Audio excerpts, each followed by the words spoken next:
So in case you missed it, Apple finally unveiled the next generation of iPhones. But new this year is now there's 4 different models to choose from. Starting off with the new, smaller iPhone 12 mini, and then you got the iPhone 12. And then in the Pro side, you have the standard iPhone 12 Pro, regular size, and then you got the choice to get the Max. Now, I happen to have cases of these phones, which Pitaka went ahead and provided, so we can actually visualize and see how each iPhone stacks up against one another. So if you're debating on which model to pre-order, we're gonna go ahead and compare the real life size and how they stack up alongside one another. Let's get started. So all these phones support 5G. This was the biggest headline across the early part of the Apple event. Then they're also introducing some type of smart data phone, which will allow you to improve energy efficiency. So in those cases, in those scenarios when your phone doesn't need to be on 5G, to save some battery life, it will switch back to LTE. And the new sharp edge body design are not using unique material like the ceramic shielding and such, but they have different unique antenna lines. Of course, like any generation iPhone, this one's gonna have the latest generation Bionic chipset, which this one is set to be 50% faster in both CPU and GPU performance. So, new for the iPhone 12 and the 12 mini is these two are gonna be available in black, white, product red, green, and that new blue color choice. Meanwhile, the iPhone 12 Pro will be available in silver, graphite, gold, and Pacific blue. The Pro lineups are gonna receive some type of unique liquid coating that will give these color choices a unique glossy look. Now the iPhone Pros is gonna be water resistant rated at IPX68, which means it can survive up to 6 meters for 30 minutes. And the iPhone 12, as well as the mini, is gonna contain this same water resistant rating as well. Now the entry level price for the iPhone 12 mini is gonna start at $699. And it starts with 64 gigabytes of internal storage. There's also 128, which is $50 more. And then there's 256 gigs, which is listed on our website for $849. Now the standard iPhone 12 is gonna come in 3 configurations. The standard storage capacity is gonna be 64 gigs, and the entry price for that one will start at $799. 128 is $50 more. And then there's a 256 gigabyte storage capacity for $949. Pre-orders are gonna be kind of interesting. For the standard iPhone 12, pre-orders will start on the 16th. And then the mini pre-orders will start on November of the 6th. The release date of the iPhone 12 will be available on the 23rd of October. A very similar thing is also happening on the Pro model of the iPhone, as the regular iPhone 12 Pro will be available to pre-order on the 16th of October, this Friday at 5 a.m. Pacific Time Central. And then the Max Pro version of that larger model, the pre-order date is gonna start on the 6th of November.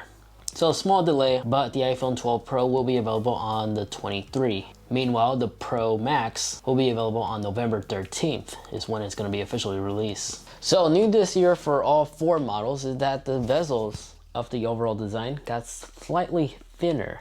And because of this, these iPhones have a larger display with similar body size. The iPhone mini will be a 5.4 inch display. This is gonna be the smallest of the group, and this is how it looks like by itself. Rocking that classic unique flat corner design like the iPhone 4. The standard iPhone 12 is gonna be a 6.1 inch display, and then the 12 Pro is gonna retain that same screen size, a 6.1, and the Max is now a 6.7 inch display. A lot more real estate space if you are a large phone user. And surprisingly, with the iPhone 12 Pro, the prices stayed the same. Just, however, storage capacity has doubled, as now the standard size choice for the $999 option is now gonna start with 128 gigabytes instead of 64. And then you go opt for 256 gigs, and then there's gonna be a 512 gig model. And then of course, like always, the Max is just always gonna be $100 more. The LiDAR sensor from early leaks was true and did make its way to the iPhone 12 Pros. It's going to utilize this hardware to not just be able to scan rooms, but will also enhance the performance in focusing when it comes to taking photos.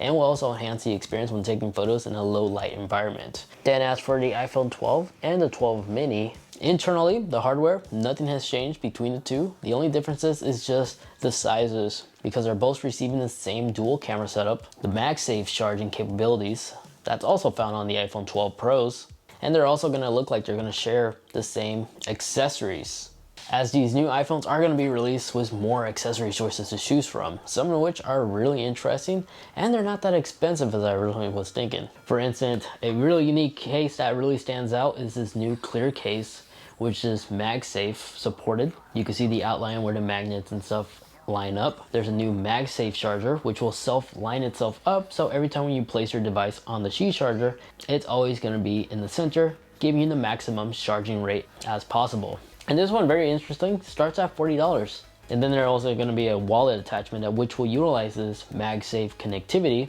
which will allow you to magnetically attach your credit cards with this wallet pouch on the back of your phone. This is also available on the Pro, and it starts at $59, and there's a couple of cool color choices to choose from. But besides that, you're still gonna have the option for a leather or a silicone case, like what Apple has been doing for a couple of years now on their iPhones. So as we compare the cases, yes, it's obvious, you could easily tell which one is the iPhone 12 mini, and just by simply, I have an average, my hand, I would consider it to be average size. And I could easily like hold this thing in my hand. Almost feels like I'm holding it like an iPhone 4. Like everything is so easy to reach. My thumb could even reach the camera hole without me having to extend my hand all the way or something. Volume rockers and the power button, the openings right here, it's easy for me to reach. The iPhone 12 mini, I definitely could see why Apple would think this is probably gonna be the best seller for this generation of iPhones. And then if we take it up a notch, take a look at the regular iPhone 12. Feels exactly the same like how my current iPhone feels like, my iPhone 11 Pro. The sharp edges, I noticed, really does help in gripping the device a lot better, so I can't wait to actually get my hands on the official one. And then taking a look at the iPhone 12 Pro and the 12 Pro Max, side by side, you could definitely see a noticeable size difference. It's gonna have a larger display because it has thinner bezels all the way around. And if we pick up the iPhone 12 Pro, it's no different, honestly, compared to the iPhone 12 standard, I guess I'll call them. When you have the two stacked up along each other, there's very minimum differences in terms of its case. So this is making me believe that the iPhone 12 case, since the camera housing is identical, may be able to be swapped vice versa. But besides that, I know there's more specs, more details that goes into the hardware between each different version of iPhone for this year. So I'll be sure to cover that more in depth in my real world review and comparison as soon as my unit arrives. So make sure you are subscribed so you don't miss that video. As of right now, if you're planning on pre-order, that's basically the general size differences between the two. And when comparing it against the Pixel 5, this is how it looks, as well as the current iPhone 11 Pro. If you were to ask me which one I'm gonna go ahead and personally use as my daily driver, it'll probably just be the standard iPhone 12 Pro. If I wasn't a content creator, honestly, I would probably pick the iPhone 12 mini. I personally prefer smaller devices because if I ever need a larger display, I just go to my iPad or just use a standard computer.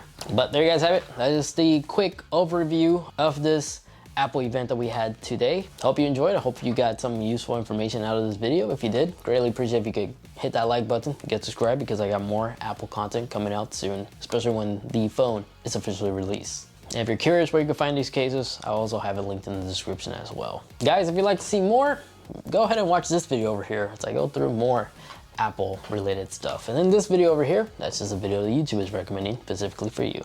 Thanks so much for watching, take care, and I'll catch you all in the next one. See ya.